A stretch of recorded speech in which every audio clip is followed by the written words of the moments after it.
अस्सलामुअलैकुम, welcome back to my YouTube channel. तो कैसी है मेरी यूट्यूब फैमिली। चले जी, आज का व्लॉग स्टार्ट करते हैं। आम के आम और गुठलियों के दाम। जी हाँ, आम गांव से आए थे और हमेशा मेरे ननियाल वाले यानी कि मेरे मामू लोग, मेरी अम्मी के साथ, क्योंकि मेरी अम्मी का ऑब्वियसली हिस्सा है वहाँ पे भाइयों के पास। उनका एक होता है ना रिवायती कि ननियाल से अम्मी के आम आते हैं तो वो मेरे लिए भी लाजमी आम भेजते हैं।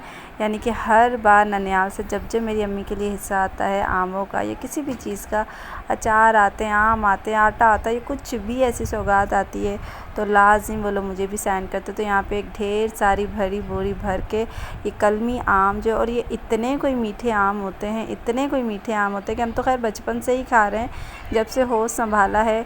ननियाल से हमारे आम आते, पहले हमारे ददियाल साइड से भी होते थे, लेकिन उन्होंने फिर अपनी ज़मीनें वगैरह सेल आउट कर दी तो वो एक सिस्टम ख़त्म हो गया। तो ये ननियाल से जो आम का सिस्टम है वो अभी भी चलता जारी और सारी है। और माशाल्लाह से अल्लाह पाक इनको और ज़्यादा दे, क्योंकि ये सिर्फ मेरे पास ही नहीं आते बल्कि जितनी भी उनकी बेटियां जहाँ जहाँ ब्याही हैं, जहाँ जहाँ होता है, वो अपने आम जो है वो पहुँचाते हैं। इंतहा के लजीज़ मीठे खुशबूदार आम होते हैं और इनका जायका मैं नहीं समझती कि कराची में कहीं भी किसी आम में मिलता है।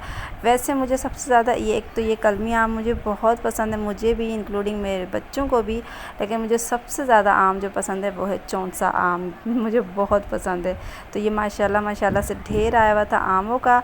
तो इसके साथ ही आज के जो व्लॉग में ख़ासियत है कि मैंने फ़र्स्ट टाइम आफ्टर 16 ईयर, 16 साल के बाद मैंने फ़र्स्ट टाइम पब्लिक ट्रांसपोर्ट पे सफ़र किया फॉर गोइंग टू स्कूल।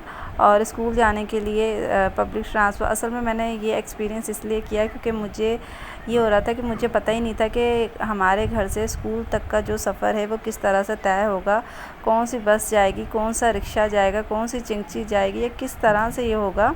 तो ये मैंने फ़र्स्ट टाइम ऐसा किया कि मैंने सोचा कि चलो एक पब्लिक ट्रैवल करके देखते हैं, तो उससे ये कि मुझे काफ़ी अच्छी भावना होगी। तो ये स्कूल के जो है वो फर्स्ट फ्लोर पे ही हमारी जो क्लासेस है वहाँ पे थोड़ा सा मुझे ब्रेक टाइम मिला हुआ था, तो यहाँ पे स्टे करने के लिए। और गर्मी आजकल एज़ यूजुअल बहुत है, अब तो खैर छुट्टियाँ हो गई हैं और मैं इतनी ज़्यादा खुश हूँ कि अब मैं छुट्टियों का जो है सारा ये जो 2 महीने मैं आराम से घर में सुकून से गुजारूँगी। वरना इतने लंबे टाइम पीरियड से मैं जो है वो टीचिंग वगैरह कर रही थी और बहुत बिज़ी थी, बहुत स्केड्यूल।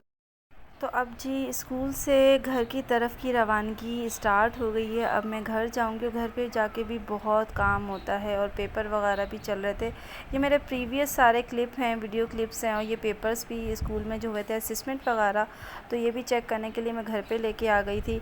तो अब तो खैर छुट्टियां हो गई हैं, ये सारी चीज़ें मैं वाइंड अप कर चुकी हूँ। अब तो सिर्फ घर और सिर्फ घर ही को टाइम देना है और थोड़ा ख़ुद पे भी टाइम देना है, क्योंकि बहुत हो गया। ये देखें, जो आम की मैंने आपको स्टार्टिंग में बोरी दिखाई थी, अब जो हमारे आम के आम गुठलियों के दाम जो है वो लोग कहते हैं ना, आम खाओ और पेड़ ना गिनो, गुठलियाँ ना गिनो, तो ये वो वाला हिसाब है। पक चुके हैं और हम तो खैर डेली बेसिस पे खा रहे हैं आम, और ठीक ठाक खा रहे हैं। लेकिन ये कि जब भी आप आम खाने का इस्तेमाल करें या दूध का इस्तेमाल करें, क्योंकि ये काफ़ी गर्म शर्म होते हैं, तो अक्सर लोगों को तो दाने वाने भी निकल आते हैं। लेकिन शुक्र है कि हमें तो खैर ऐसा कुछ नहीं होता है, आम खा रहे हैं और इन्जॉय भी कर रहे हैं। तो मैंने क्या किया कि जिन आमों के ऊपर से मुंह थोड़े से ख़राब हो गए थे, उनको मैंने इस तरह से फ्रीज़र में बिल्कुल चिल करके, और जैसे स्लाइस जूस आपको मिलता होगा, आपने देखा होगा, तो मैंने क्या किया कि ऊपर से वो मुंह उनका वो ख़राब सा उतार दिया था। उसके बाद उनकी ऐसे प्यूरी बना के बोतल में मैंने रख ली थी। और जब भी हम खाना खाते थे तो जैसे हम लोग स्लाइस जूस, तो ये आजकल मैं ट्राई कर रही हूँ। तो ये था आज का ब्लॉग, तो हमें याद रखिएगा। अल्लाह हाफ़िज़।